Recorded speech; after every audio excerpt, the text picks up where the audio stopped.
Tax saving हम में से हर किसी की टॉप मोस्ट प्रायोरिटी होती है और हर कोई मैक्सिमम टैक्स सेविंग करना चाहता है। उसके लिए अगर आप इन्वेस्टमेंट करें, उस पे अगर हाई रिटर्न्स मिल जाए तो वो तो सोने पे सुहागा हो जाएगा। मतलब एक ही जगह पे दोनों बेनिफिट। ईएलएसएस फंड ऐसी ही कैटेगरी में आता है जहां पर आपको दोनों बेनिफिट हो जाते हैं। लेकिन एक बड़ा नुकसान जो कि ईएलएसएस फंड्स का होता है वो होता है कि यहाँ पे इक्विटी एलोकेशन जो होता है वो हायर साइड पर होता है, जिस वजह से रिस्क इन्वॉल्व होता है। और जो कंजर्वेटिव इन्वेस्टर्स है जो कि रिस्क कम से कम लेना चाहते हैं वो इस फंड में इन्वेस्ट करने से बचते हैं और वो अदर सेफ ऑप्शंस में इन्वेस्ट करने का ट्राई करते हैं, जैसे कि एनपीएस हो गया, एनएससी हो गया, पीपीएफ हो गया, एक्सेट्रा। लेकिन ईएलएसएस में भी एक नई फंड की कैटेगरी लॉन्च हुई है जिसको बोलते हैं पैसिव ईएलएसएस फंड, जिसके थ्रू ये कोशिश की जा रही है कि ज्यादा से ज्यादा रिटर्न्स प्रोवाइड किए जा सके इन्वेस्टर्स को और उनको टैक्स बेनिफिट भी मिल जाए। ये वीडियो काफी इंटरेस्टिंग होने वाला है, तो एंड तक बने रहिएगा। नमस्कार, मैं हूं प्रिया, स्वागत है आपका इन्वेस्टिंग डन राइट में।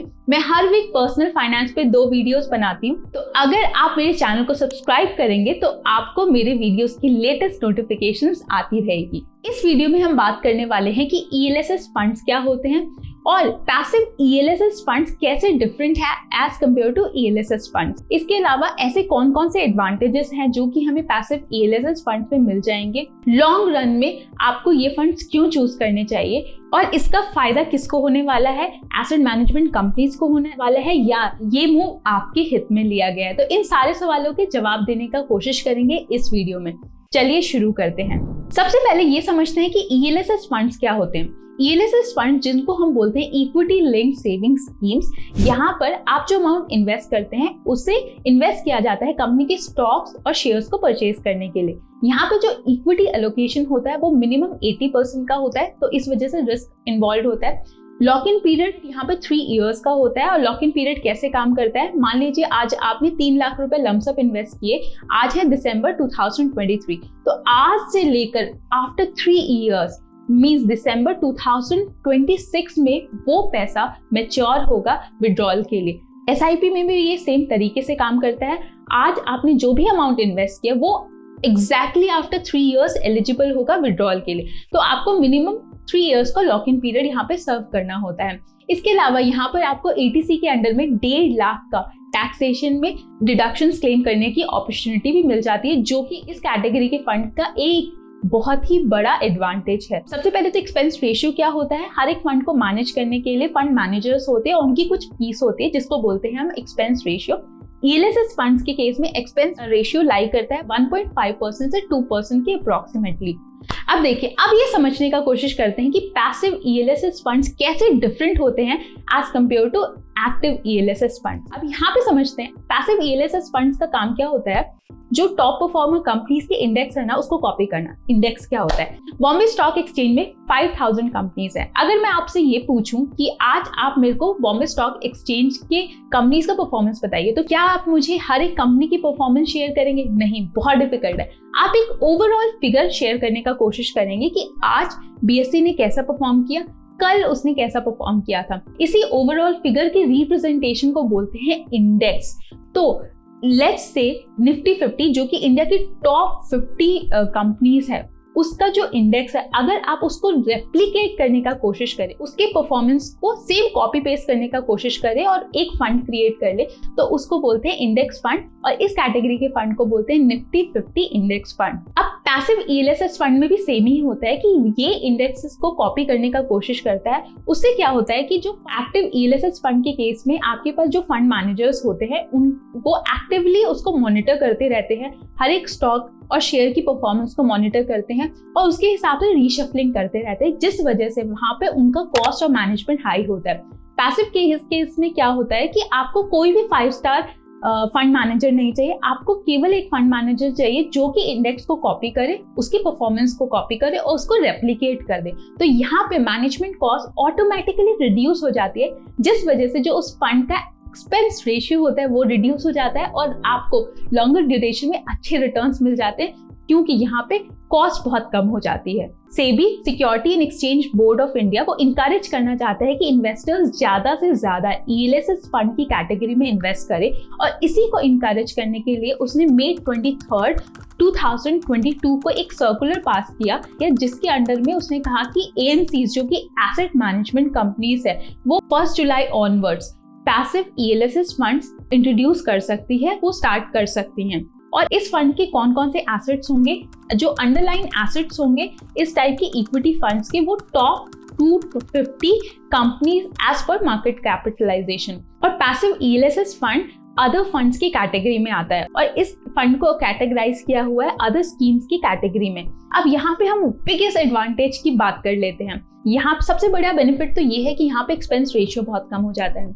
ईएलएसएस फंड्स के केस में जो एक्टिव फंड्स होते हैं वहां पे जो एक्सपेंस रेशियो का एवरेज होता है वो 1.5% से 2% का होता है, जबकि पैसिव ईएलएसएस फंड्स के केस में जो एवरेज होता है वो 0.5% का है। ये 1% का डिफरेंस देखने में बहुत कम लग रहा है, लेकिन लॉन्गर ड्यूरेशन में आप रिटर्न्स पे इसका अच्छा खासा डिफरेंस ऑब्जर्व कर सकते हैं। अब इस डिफरेंस को समझने के लिए एक एग्जांपल ले लेते हैं। ये फंड मैंने केवल डेमोन्स्ट्रेशन पर्पस के लिए लिया है, ये मेरे तरफ से कोई भी रिकमेंडेशन नहीं है। तो यहाँ पर अगर आप देखेंगे Mirae asset large cap fund, ये एक डायरेक्ट ग्रोथ प्लान है। देखिए, अगर आप इस फंड में इन्वेस्ट करते हैं और एक्सपेंस रेशियो पे करते हैं 0.61% का, 10,000 रुपीज हर महीना इन्वेस्ट करते हैं फॉर नेक्स्ट 20 ईयर्स और आपको गेन मिल रहा है 12% का, तो नेक्स्ट 20 ईयर्स के बाद वैल्यू हो जाती है 97.27 लाख रुपीज। उसी सेम अमाउंट की वैल्यू एट एक्सपेंस ऑफ 1.67% हो जाती है 84.4 लाख रुपीज।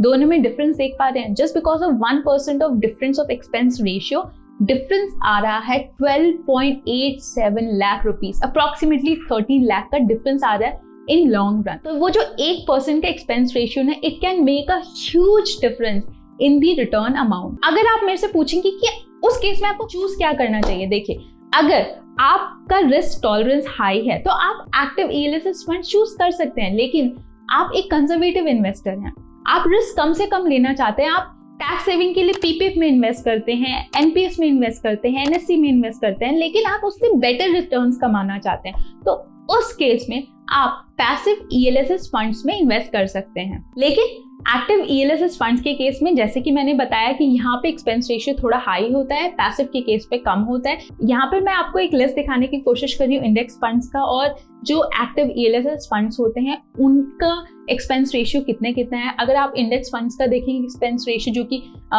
IDFC निफ्टी 50 का एक्सपेंस रेशियो है 0.08%, तो इसी तरीके से लाई कर रहा है। इसके अलावा अगर आप एक्टिव ईएलएसएस फंड्स की कैटेगरी देखेंगे तो यहाँ पे जो एक्सपेंस रेशियो है वो अप्रोक्सीमेटली मोर देन 1% है, जो कि क्वाइट हाई है। लॉन्ग टर्म में अगर ईएलएसएस फंड्स को अच्छा परफॉर्म करना है as compare to passive ELSS fund को, तो उसको आउट परफॉर्म करना पड़ेगा इंडेक्स को, तभी जाके वो एक्स्ट्रा 1% का गेन क्रिएट कर पाएगी और उस इंडेक्स को बीट कर पाएगी, एटलीस्ट मैच कर पाएगी। अब ये देखने में तो ऐसा लग रहा है कि आपको पैसिव ईएलएसएस फंड्स में ही इन्वेस्ट कर देना चाहिए, एक्टिव में तो करना ही नहीं चाहिए, एक्सपेंस इतना हाई है तो क्यों करें। ऐसा नहीं है, आपको ये समझना है कि ऐसा भी हो सकता है कि एक्टिव ईएलएसएस फंड अच्छा परफॉर्म करें मार्केट में, और क्योंकि यहाँ पे एक्टिव फंड मैनेजर्स होते हैं जो कि अपनी एनालिसिस की बेस पे डिसाइड करते हैं कि उनको फंड्स को, शेयर्स, स्टॉक्स को कैसे रीशफल करना है। अगर आपको अंडरस्टैंडिंग है कि किस तरीके से एक्टिव ईएलएसएस फंड चूज करें, तो उस केस में आप यहाँ पे इन्वेस्ट कर सकते हैं। अदरवाइज अगर आप रिस्क नहीं लेना चाहते हैं